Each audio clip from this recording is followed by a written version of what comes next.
예수님께서 자신이 하나님의 아들 메시아라고 하는 것을 밝히시면서 복음을 전하시는 그 기간을 이제 공생의 사역이라고 이렇게 말씀을 합니다. 예수님의 이 기간 동안의 사역으로 해서 수많은 사람들이 하나님의 나라를 경험을 하고 하나님의 나라에 대한 새로운 이해와 깨달음을 갖게 됐죠. 뿐만 아니라 이런 하나님의 나라, 즉 그 나라와 복음을 전하시면서 예수님께서는 많은 병든 사람들을 이제 치료해 주셨고, 또 귀신 들린 사람도 치료를 해 주셨습니다. 그러면서 하나님의 말씀을 가르치고 하나님 나라의 복음을 선포하셨죠. 이런 장면들을 보면서 수많은 사람들이 권위 있는 새 교훈이다, 그렇게 말하면서 굉장히 놀라워했습니다. 그러면서 하나님의 나라를 이제 경험할 수 있었죠. 어디 그뿐입니까? 예수님께서 행하신 이 공생의 사역 3년 반 동안에, 그러니까 예수님이 십자가에 죽으시기까지죠. 세례 요한으로부터 세례를 받으시며 십자가에 죽으시기까지의 그 공생의 사역 기간에 3년 반 동안 그때의 하이라이트, 그건 과연 무엇이었을까요? 예수님 공생의 사역의 하이라이트는 무엇보다도 부활이라고 말할 수 있었겠죠. 예수님께서 인류의 모든 죄를 대신 지셨습니다. 그리고 십자가에 죽으셨어요. 그걸 통해서 저와 여러분들 뿐만 아니라 모든 인간들의 죄값을 대신 짊어지셨습니다. 그렇게 예수님은 십자가의 사역을 담당하신 후에, 그리고는 3일 만에 다시 부활하셨지요. 그래서 예수를 믿는 모든 사람들에게 영원한 생명, 영생의 선물을 주신 것입니다. 그런데 오늘 본문에는 이렇게 놀라운 공생의 사역을 마치고 이제 예수님의 새로운 모습이 등장을 하지요. 승천하시는 그런 장면입니다. 구절의 말씀을 보니까 이 말씀을 마치시고 예수께서 제자들이 보는 가운데 올려져 가시니 구름이 그를 가려 보이지 않게 하더라. 예수님이 하늘로 승천하셨다는 거예요. 올라갔단 말이죠.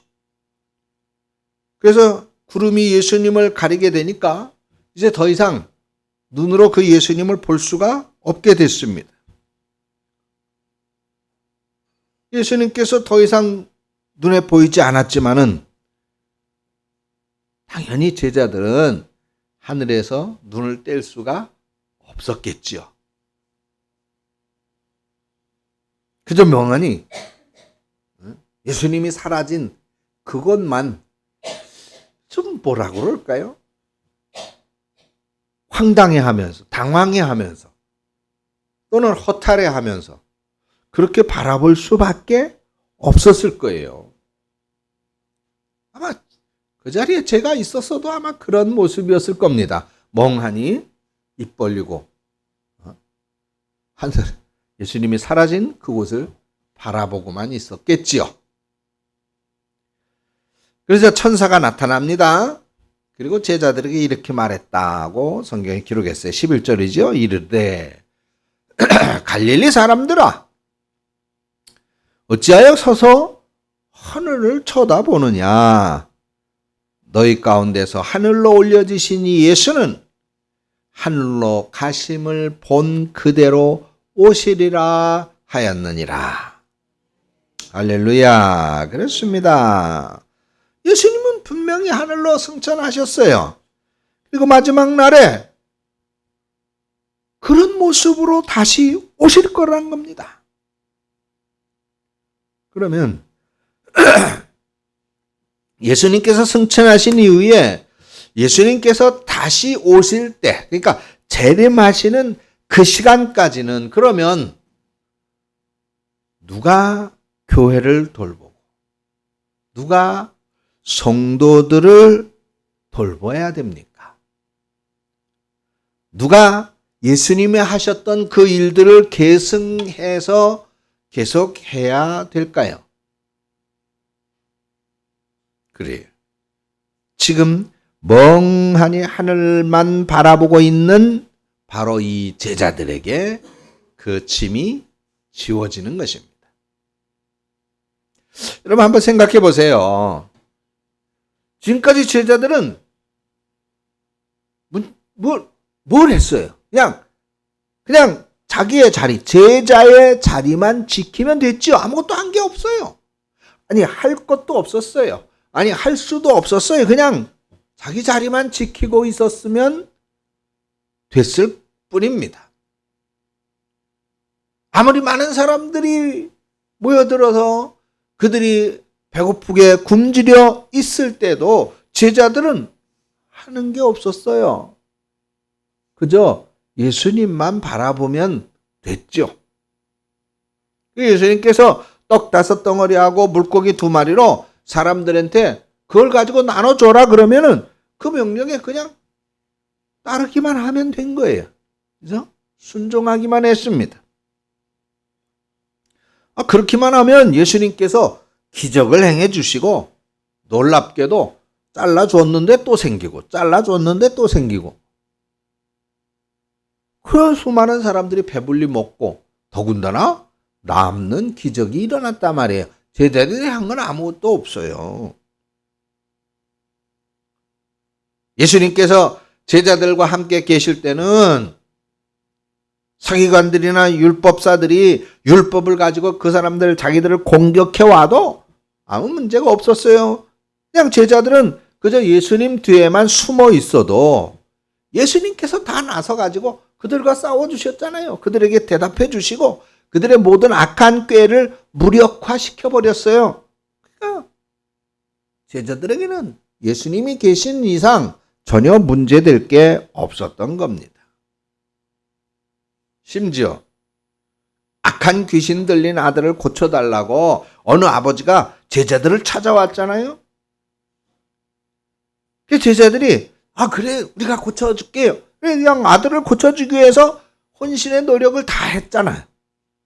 근데 귀신을 쫓아내질 못했어요. 근데 그거조차도 문제될 게 없었어요. 산에 올라가셨던 예수님께서 곧 내려오셔가지고 제자들에게 오셨잖아요. 그리고는 예수님이 친히 제자들이 그렇게 쩔쩔매고 못 고쳤던 그 아들, 그 사람의 병을 고쳐주셨단 말이죠. 자, 이러니까 예수님께서 이 제자들하고 같이 계실 때는 제자들에게 어떤 어려움이 몰려와도 걱정할 필요가 없었던 겁니다. 그런데 지금은 그 예수님이 어디로 가셨다는 거예요? 하늘로 가셨어요. 이제는 예수님이 안 계셔. 구름에 가려가지고 더 이상 예수님의 모습이 보이지가 않아요.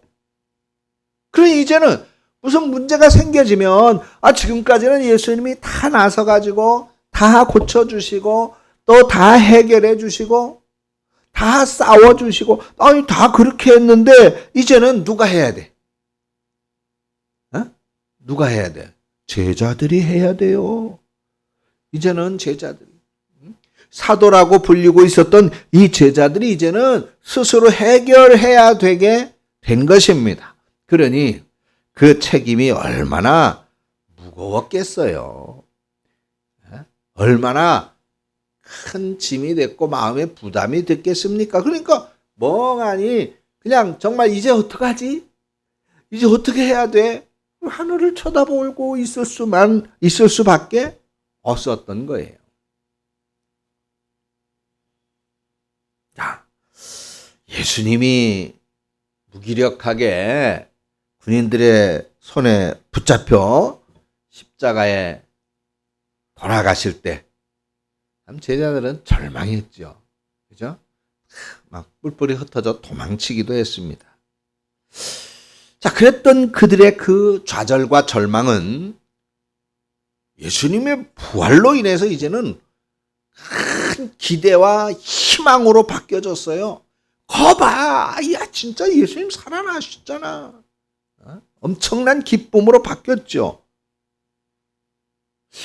근데 그것도 며칠 뿐이었던 거예요. 이제는 예수님이 자기들이 지켜보는 가운데 하늘로 사라져 버렸단 말이에요.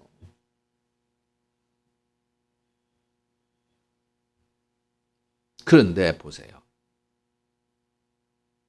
예수님이 십자가에 죽으실 때에 이 제자들은 처절하게 좌절했습니다. 절망했어요. 이제는 끝이야. 이제는 희망이 없어. 각각 뿔뿔이 흩어져 도망쳐 버리지요. 그런데 예수님의 승천의 사건 앞에서 이 제자들은 좌절과 절망하지는 않았습니다. 큰 당혹감은 가졌죠.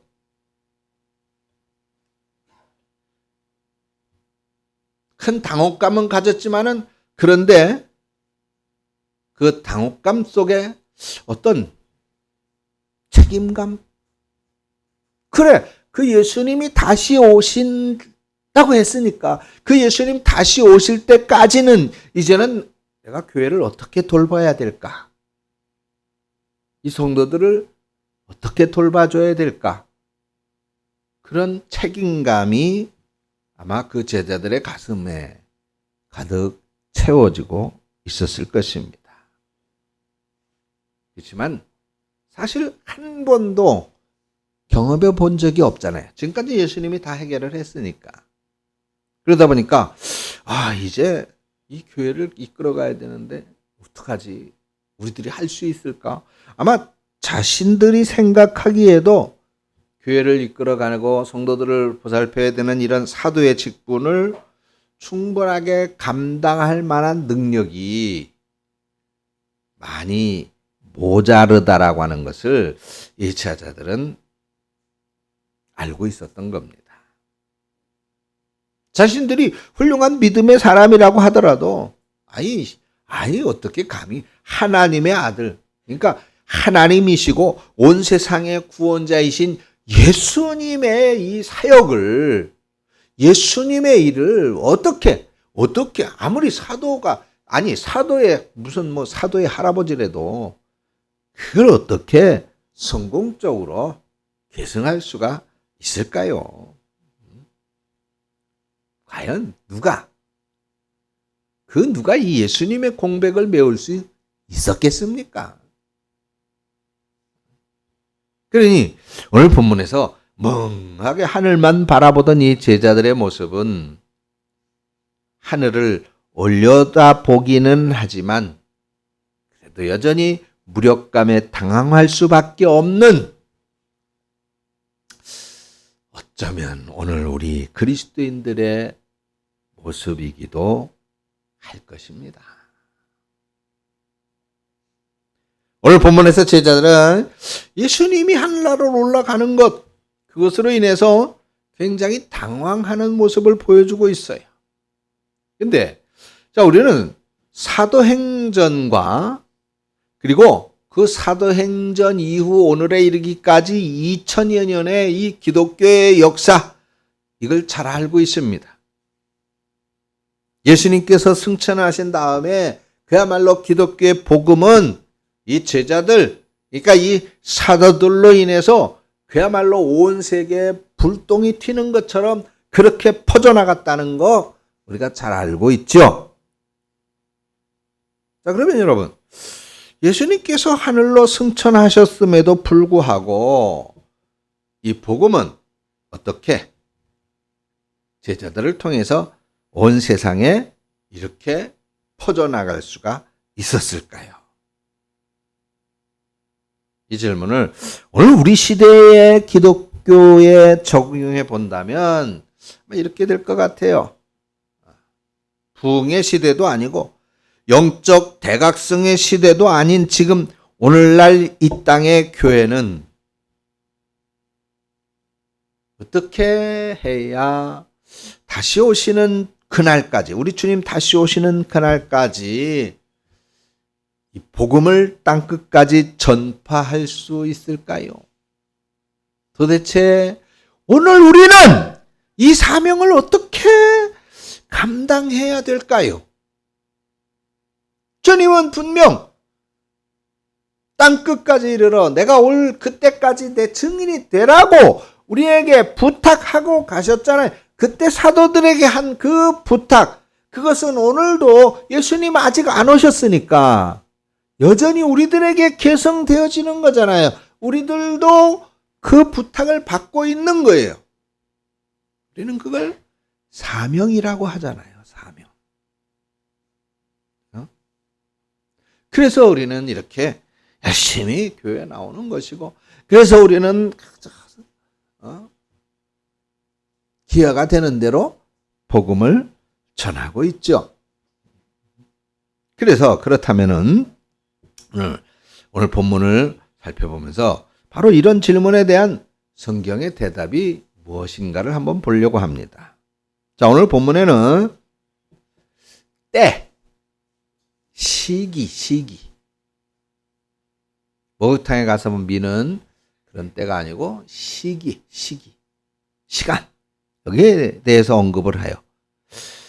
여기 보니까 데오빌로요. 내가 먼저 쓴 글에는 물은 예수께서 행하시며 가르치기 시작하신부터 그가 택하신 사도들에게 성령으로 명하시고 승천하신 날까지의 일을 기록했습니다. 그렇게 말하고 있어요. 여기 바울이 내가 먼저 쓴 글이라는데 그거는 어떤 걸까요? 누가복음이에요. 누가복음. 그래서 누가는 자신의 두 가지 저술인 이 누가복음과 오늘 우리가 본 이 사도행전을 시기와 때를 기준으로 구분을 하고 있는 거예요. 누가복음은 예수님께서 행하시면서 가르치신 이 공생애의 처음 시작부터 승천하신 날까지의 일을 기록했다. 그리고 이제 이 사도행전은 예수님께서 승천하신 그때부터 그 다음의 역사를 기록하겠다. 그런 의미입니다. 그러니까 이 사도행전은 그 첫 구절부터 시간과 때에 대한 언급으로 시작이 되고 있죠. 근데 그뿐만이 아니에요. 오늘 본문의 뒷부분은 자, 이미 제가 말씀을 드린 것처럼 예수님의 공생의 기간이 마치고 예수님을 이어서 이제 제자들이 교회를 이끌기 시작하는 세대 교체의 모습을 보여주고 있죠. 이거 역시도 시간과 때에 대한 언급이죠. 오늘 본문에는 이런 시간과 때에 대한 언급, 이것에 대한 관심이 얼마나 큰지 제자들이 예수님께 이 시간과 때에 대한 질문을 직접 하는 장면이 나옵니다. 그죠? 6절이에요. 그들이 모였을 때 예수께 여쭈어 이르되 주께서 이스라엘 나라를 회복하심이 이때입니까? 라고 물어요. 그러니까 예수님께서 몇 날이 못되어 성령의 세례를 받을 것이라 말씀하셨다. 이렇게 기록하고 있습니다. 그러니까 제자들은 예수님께서 하늘로 가셨다가 이제 모든 것을 새롭게 회복하는 때가 바로 이때입니까? 이걸 물어본 거예요. 그런 것처럼 오늘 본문에는 이 제자들은 이런 때와 시간에 대해서 관심이 굉장히 높았던 걸 볼 수 있죠. 그리고 이후로부터 약 2000여 년이 지난 지금 우리 그리스도인들도 같은 것 같아요. 그죠? 똑같아요. 우리도 때와 시간에 대해서는 언제나 궁금하잖아요. 그죠? 아니, 작게는 뭐 우리들 개인사. 아니, 내가 이런 뭐 어려운 때를 언제쯤 벗어날 수 있을까? 아니, 우리 교회는 언제쯤 정말 규모 있는 교회로 좀 부흥할 수 있을까? 나는 언제쯤 정말 남들이 말하는 그런 성공을 할 수 있을까? 좀 더 생각이 큰 사람, 우리나라는 다시 한번 언제쯤 이 부흥의 시대를 맞이할 수 있을까?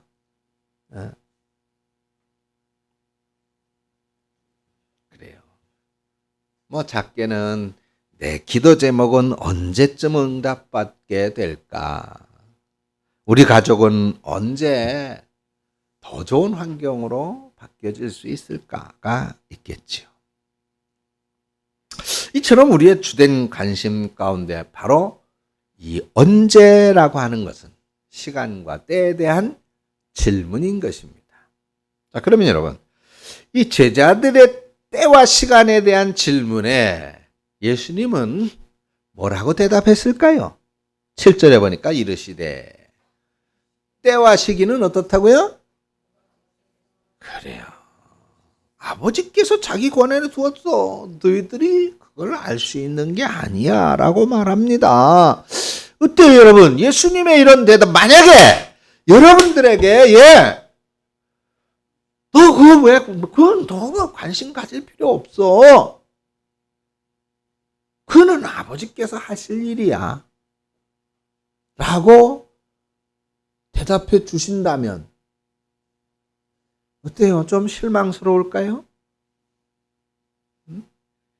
여러분 어떨 것 같습니까? 물론 이 하나님께서 내 기도 제목에 언제쯤 응답하실지 우리는 너무나도 궁금해요. 그런데 만약에 예수님께서 이런 대답을 해주신다면 나는 기운이 쭉 빠질 것 같아요.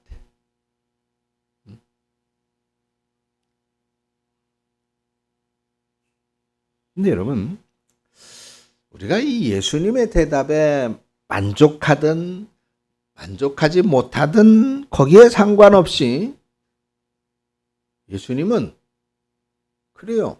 지금 제자들의 이때, 주님 언제입니까? 이때입니까? 그때 그 제자들의 마음을 위로하고 만족시키기보다는 아주 단호하게 대답을 해요. 때와 시기는 아버지의 권한 안에 있어. 너희들이 그거 신경 쓸 거는 아니야. 라고 말합니다. 그러면 우리는 그 시기, 그 응답의 때 내가 이 짐을 좀 벗어내리고 정말 그야말로 세상 사람들이 말하는 이 축복을 받는 그 때가 언제쯤인지 우리는 궁금한데, 근데 성경은 그렇지 않아. 그건 너희들 신경 쓸 일이 아니야. 왜 자꾸 거기에 신경을 쓰니? 라고 대답한다면, 그러면 도대체 우리는 뭐에 신경을 써야 될까요? 어디에 집중을 갖고 어디에 관심을 기울여야 될까? 바로 그 다음 구절에 나와요. 8절. 그래요. 다 같이 시작. 오직 성령이 너희에게 임하시며 너희가 권능을 받고 예루살렘과 온 유대와 사마리아와 땅끝까지 이르러 내 증인이 될 것이다. 할렐루야. 뭔가 속 시원한 대답이 될 줄 알았는데 오히려 더 큰 돌덩어리 같은 짐을 얻는 느낌입니까? 예수님은 제자들한테 이 때와 시간에 대해서 관심 쓸 필요가 없다고 말씀했어요. 그러면 제자들이 집중해야 될 것이 무엇이었느냐? 8절. 얘들아, 너희들은 거기 관심을 갖지 말고 해야 할 일에 관심을 가져야 되라고 말하는 거예요. 그 해야 할 일이 뭐예요? 두 글자로 말하면 사명. 사명. 어떤 사명입니까? 예수님의 증인이 되는 사명. 본문 8절에 뭐라고 시작하고 있어요? 오직 성령이 너희에게 임하시면, 성령의 임재에 대한 말씀이잖아요. 그리고 예수님께서 이 성령의 임재와 관련해서 제자들에게 당부하는 말씀이 있어요. 바로 4절이거든요. 4절에 뭐라 그랬습니까? 4절, 사도와 함께 모이사 그들에게 분부하여 이르시되, 당부하고 있어요. 성령의 임재에 대해서 당부하고 있는 말씀이 뭡니까? 예루살렘 떠나지 마. 그리고 하나님의 약속을 기다려 라고 말하고 있습니다. 이거 중요합니다. 자, 그러면 오늘 본문에서 예수님께서 제자들한테 명령하신 사명을 우리가 두 가지로 구분을 해볼 수가 있겠죠. 그죠? 첫째는 뭐예요? 금방 말했잖아요. 예루살렘을 떠나지 마. 예루살렘을 떠나지 마. 이 말은 뭐예요? 성도들이 모여야 된다 그 말이에요. 교회를 떠나지 마. 즉 교회에 모여라. 모여서 성령 세례, 성령 충만을 기다려라 그 말이죠. 두 번째가 뭐예요? 그러면 이런 성령 충만을 받은 다음에 성령의 인도함을 따라서 예루살렘과 온 유다와 사마리아와 땅끝까지 이르러서 예수님의 이 복음의 증인이 되는 거예요. 자, 그래서 사명을 두 가지라 그랬죠? 나누면 두 가지다. 첫째로는 예루살렘으로 모여. 그리고 두 번째로는 복음을 전해. 라고 하는 겁니다. 그러니까 예수님께서 승천하신 다음에 2000여 년 동안 교회는 예수님의 뒤를 이어서 바로 여기에 집중하고 있는 거예요. 하나님 나라를 이 땅에 교회로 모인 다음에 성령 충만을 받아서 복음을 전하는 거예요. 그래서 우리는 이 두 가지 사명에 집중하라고 하는 이 명령을 오늘도 제자들과 똑같이, 사도들과 똑같이 받고 있는 것입니다. 그러니까 성도들아, 나의 성도들아, 예루살렘을 떠나지 마, 교회를 떠나지 마. 거기 모여서 함께 기도하면서 예배하면서 성령의 충만을 받아야 돼. 그런 다음에 어떻게 해? 성령의 도움을 받아서 세상에 나가서 사람들 붙잡고 복음을 전해라고 하는 거예요. 오늘도 마찬가지인 줄 믿으시기를 축원합니다. 그래요. 그럼 언제 성령 충만이 임할까요? 주님 언제 성령 충만해집니까? 그래, 그건 하나님의 영역이에요. 하나님이 하실 일이죠. 그죠? 하나님이 하실 일입니다. 그러면 우리는 뭐에 집중해야 돼요? 성령께서 우리에게 충만히 임하시도록 이렇게 교회 모여서 예루살렘에 모여서 예배하는 거예요. 간절히 기도하는 거예요. 이게 우리가 해야 되는 역할이고 우리의 사명이지요. 그러면 아직 예수 믿지 않는 내 가족들, 아직 예수 믿지 않는 내 이웃들, 내 친구들, 아직 예수 믿지 않는 나라와 민족들 언제 예수를 믿게 될까요? 이 나라에 다시 한번 영적 부흥의 시대는 언제쯤 다시 시작될까요? 우리는 그 시기와 때를 알 수 없어요. 그건 누구의 영역? 하나님의 영역이에요. 그러면 우리들은 뭐에 집중해야 돼요? 이 민족에게 다시 한번 언제 영적 부흥의 시대가 임할까가 아니라 그 시간과 때는 하나님께 있으니 우리는 때를 얻든지 못 얻든지 항상 최선을 다해서 복음을 전하는 거예요. 복음을 전하는 겁니다. 우리는 항상 최선을 다해서 주님 우리 가정을 붙잡아 주시고 복 주세요. 최선을 다해서 기도하는 거예요. 그 응답의 때는 하나님께 있는 거죠. 그게 우리의 역할이고 우리의 사명인 줄 믿으시기 바랍니다. 그래요. 내가 신앙생활 열심히 했는데 아니 신앙생활 10년, 20년, 30년 열심히 했는데 하나님 도대체 내 기도는 언제 응답되는 거예요? 안타깝고 아쉬워하는 그런 기도의 제목이 있을 수 있어요. 그렇게 안타깝고 아쉬워하는 성도들이 있을 수 있습니다. 그러면 우리는 이 예수님의 단호한 말씀을 기억해야 돼요. 때와 시기는 아버지께서 자기의 권하신에 두셨으니 너희의 알 바가 아니요. 그러면 우리가 해야 될 일은 무엇입니까? 오직 성령이 너희에게 임하시면 너희가 권능을 받고 예루살렘과 온 유다와 사마리아와 땅끝까지 이르러 내 증인이 되리라 하는 겁니다. 성령 충만으로 말미암는 영적 각성의 때, 부흥의 때, 성령의 역사로 말미암는 은혜와 축복의 때가 도대체 언제 옵니까? 질문하지 마세요. 그 대신에 낙심하지 말고 우리 자신의 성령 충만과 우리 가정의 성령 충만과 우리 교회의 성령 충만을 위하여 기도하십시오. 우리 식구들이 구원받는 때가 언제입니까? 교회 부흥, 우리 대강교회 부흥은 언제입니까? 질문하지 마세요. 그 대신 때를 얻든지 못 얻든지 항상 복음 전하기 위해서 노력하면 됩니다. 그러면 눈에 보이는 것이 전혀 없을지라도 우리가 함께 모여서 기도하고 흩어져서 복음을 전하는 이 두 가지 사명을 위해 충성한다면 하나님의 때는 반드시 오는 줄 믿으시기 바랍니다. 그 하나님의 때를 기대하면서 기도하는 것이고 그 하나님의 때를 기도하면서 저는 내일 출발하여 다녀오겠습니다. 기도합니다. 하나님 은혜를 감사합니다. 저희들에게 귀한 은혜와 사명을 허락해 주셨습니다.